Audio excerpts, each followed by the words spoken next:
जय हिंद मेरे प्यारे मित्रों, उम्मीद करता हूँ कि आप सभी अच्छे होंगे और खुश होंगे। तो खुश रहिए और पढ़ते रहिए।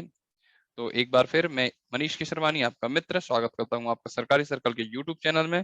और एक बार फिर हम आपके लिए एग्जाम की दृष्टि से एक महत्वपूर्ण टॉपिक पर वीडियो लेकर आए हैं जो संबंधित होगी नवगठित मंत्रिमंडल से। ये टॉपिक आपके लिए बहुत इंपॉर्टेंट होने वाला है और सभी एग्जाम में यहाँ से एक दो क्वेश्चन देखने को जरूर मिल सकते हैं क्योंकि ये पूरा मंत्रिमंडल अब चेंज हो चुका है। तो स्क्रीन पर आप देख सकते हैं कि हमारे प्रधानमंत्री और उनके 30 कैबिनेट मंत्री की तस्वीरें दी गई है। तो हम प्रधानमंत्री से ही शुरू करते हैं। देखिए, ये तस्वीर लगी हुई है ये माननीय है हमारे प्रधानमंत्री नरेंद्र मोदी की। प्रधानमंत्री के अलावा इनके पास कुछ और मंत्रालय भी हैं जिनकी हम चर्चा करने वाले हैं। देखिए, इनके अलावा कार्मिक लोक शिकायत और पेंशन मंत्रालय है इनके पास, परमाणु ऊर्जा विभाग है और महत्वपूर्ण नीतिगत मुद्दे भी यही देखते हैं।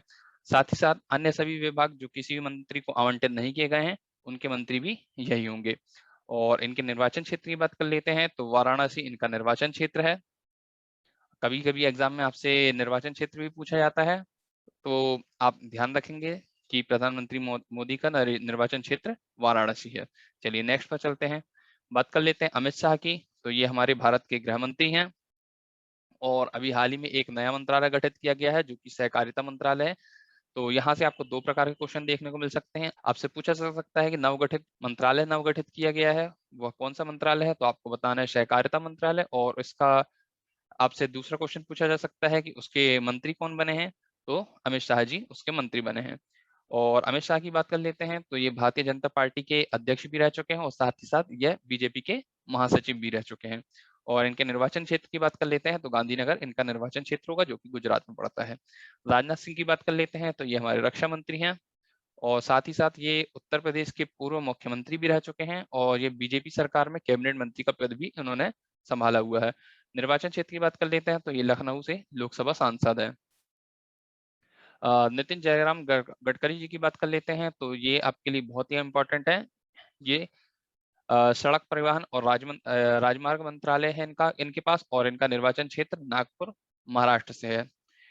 ठीक है, नेक्स्ट पर चलते हैं। श्रीमती निर्मला सीतारमण की बात कर लेते हैं, ये भी आपके लिए बहुत ही इंपॉर्टेंट है। पहले इन्होंने रक्षा मंत्रालय भी संभाला है 2014 में और वित्त मंत्रालय है अभी इनके पास है और कॉर्पोरेट मामलों की भी मंत्री है ये। साथ ही साथ आप इनके बारे में एक महत्वपूर्ण जानकारी ये रखेंगे कि अगर आपसे पूछा जाता है कि भारत की पहली वित्त मंत्री या रक्षा मंत्री कौन है, तो आपको बता दें कि वो इंदिरा गांधी थी। लेकिन स्वतंत्र रूप से मतलब पूर्णकालिक या जिनके पास स्वतंत्र प्रभार था, तो ऐसी रक्षा मंत्री और वित्त मंत्री दोनों श्रीमती निर्मला सीतारमण जी हैं। ठीक है, स्वतंत्र प्रभाव क्या होता है, जो मंत्री डायरेक्ट मतलब किसी विभाग को संभालता है। और अतिरिक्त प्रभार क्या होता है कि जैसे मान लीजिए वो इंदिरा गांधी जी प्रधानमंत्री थी उस समय और साथ ही साथ उन्होंने कोई भी मंत्री वित्त मंत्री या जब वित्त मंत्री नहीं था तो उनने उसका अतिरिक्त प्रभार संभाला है और एक बार रक्षा मंत्री नहीं था तो वह भी उनने उसका अतिरिक्त प्रभार संभाला है। इसलिए पूर्णकालिक रूप से पूछा जाता है तो पहली महिला रक्षा मंत्री और वित्त मंत्री दोनों ही निर्मला सीतारमण जी हैं। ठीक है, कर्नाटक से राज्यसभा सांसद हैं ये, आप ये भी याद रखेंगे। नेक्स्ट पर चलते हैं। नरेंद्र सिंह तोमर की बात कर लेते हैं तो ये कृषि और किसान कल्याण मंत्रालय है इनके पास। इन इनके मंत्रालय में कोई भी फेरबदल नहीं किया गया है और पहले भी ये कृषि और किसान मंत्रालय संभालते थे। और इनके निर्वाचन क्षेत्र की बात कर लेते हैं तो मुरैना मध्य प्रदेश से ये मंत्री हैं।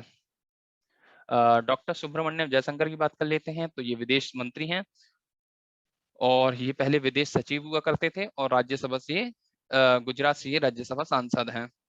नेक्स्ट पर देख लेते हैं श्री अर्जुन मुंडा जी की बात कर लेते हैं तो अर्जुन मुंडा ये आपके लिए ये भी बहुत इंपॉर्टेंट होने वाला है। इनके बारे में ये जो 3 फैक्ट दिए गए हैं इन्हें आप बहुत ही ध्यान से देखेंगे। देखिए, पहली बात तो ये जनजातीय मामलों का मंत्रालय संभालते हैं और पहले भी ये यही देखते थे। और आप ये भी याद रखेंगे ये जमशेदपुर से लोकसभा सांसद है और आपके लिए ये एक बहुत ही इम्पोर्टेंट तथ्य है कि अर्जुन मुंडा जी जो हैं वो उनके नाम देश में सबसे कम उम्र के मुख्यमंत्री बनने का रिकॉर्ड है। ये झारखंड के मुख्यमंत्री हुआ करते थे और ये मात्र 35 वर्ष की आयु में झारखंड के मुख्यमंत्री बने थे, जो कि पूरे भारत में किसी भी मुख्यमंत्री की सबसे कम उम्र थी। श्रीमती स्मृति जुबिन ईरानी जी की बात कर लेते हैं तो ये महिला एवं बाल विकास मंत्रालय इनके पास। इनका निर्वाचन क्षेत्र अमेठी है। आपके लिए यह इनका निर्वाचन क्षेत्र बहुत ही इंपॉर्टेंट है क्योंकि बड़ी चर्चित सीट थी। अमेठी, अमेठी क्या है, राहुल गांधी जी की पुश्तैनी सीट थी जिसे राहुल गांधी को हराकर ये यहाँ से लोकसभा के लिए चुनी गई हैं। इसलिए निर्वाचन क्षेत्र इनका आप ज्यादा ध्यान रखेंगे। पीयूष गोयल की बात कर लेते हैं तो ये अभी हाल इसके पहले ये रेल मंत्री हुआ करते थे, अब उनसे ये मंत्रालय ले लिया गया है और इनकी जगह अश्विनी वैष्णव जी को बना दिया गया है। अभी हाल ही में इनके पास वाणिज्य और उद्योग मंत्री हैं, ये उपभोक्ता मामलों के भी मंत्री हैं और खाद्य एवं सार्वजनिक वितरण मंत्री हैं और साथ ही साथ ये कपड़ा मंत्री भी हैं और ये महाराष्ट्र से राज्यसभा सांसद हैं।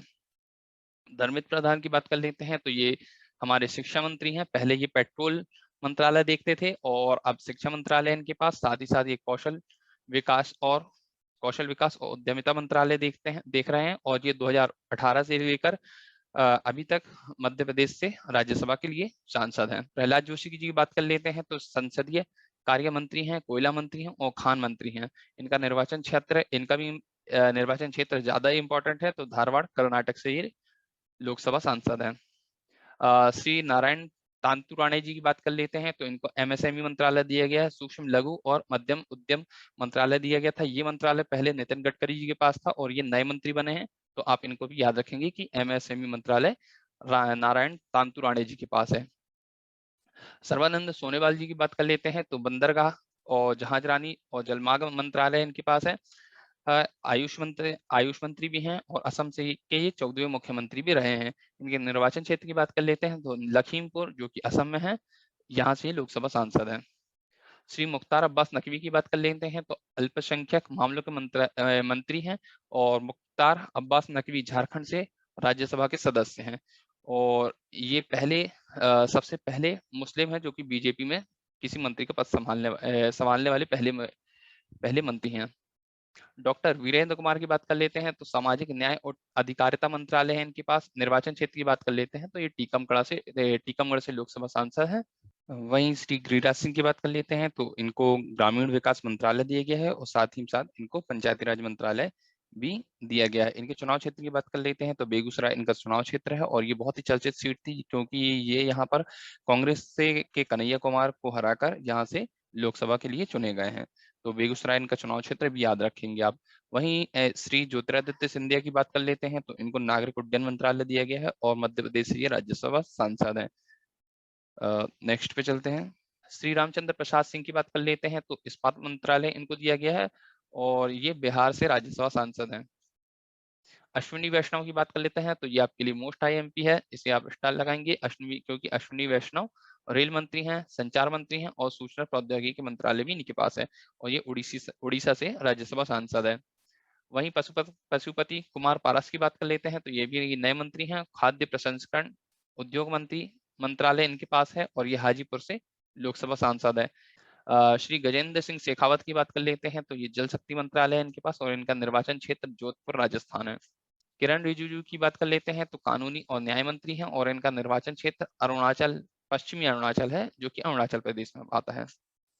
वहीं राजकुमार सिंह की बात कर लेते हैं तो ये बिजली मंत्री हैं, साथ ही साथ नवीनकरणीय ऊर्जा मंत्री भी हैं और इनका निर्वाचन क्षेत्र बिहार का आ रहा है। वहीं हरदीप सिंह पुरी जी की बात कर लेते हैं तो ये पेट्रोलियम और प्राकृतिक गैस मंत्रालय है इनके पास और आवास और शहरी मामलों के मंत्री भी हैं और इनका निर्वाचन क्षेत्र अमृतसर है। मनसुख मांडविया जी की बात कर लेते हैं तो ये स्वास्थ्य और परिवार कल्याण मंत्रालय है इनके पास और रसायन और उर्वरक मंत्री भी हैं और गुजरात से ये राज्यसभा सांसद हैं। वहीं भूपेंद्र यादव जी की बात कर लेते हैं तो ये भी नए मंत्री हैं और इनको पर्यावरण वन जलवायु परिवर्तन मंत्रालय दिया गया है, साथ ही साथ इनको श्रम और रोजगार मंत्रालय भी दिया गया है और इनका निर्वाचन क्षेत्र राजस्थान है। राजस्थान से इन्हें राज्यसभा के लिए सदस्य चुना गया है। वहीं मैं डॉक्टर महेंद्र नाथ पांडे की बात कर लेते हैं तो भारी उद्योग मंत्री हैं और इनका निर्वाचन क्षेत्र चंदौली उत्तर प्रदेश है। पुरुषोत्तम रूपाला की बात कर लेते हैं तो ये मत्स्य पालन, पशुपालन और डेयरी मंत्री हैं और इनका निर्वाचन क्षेत्र गुजरात से है, ये राज्यसभा सांसद है।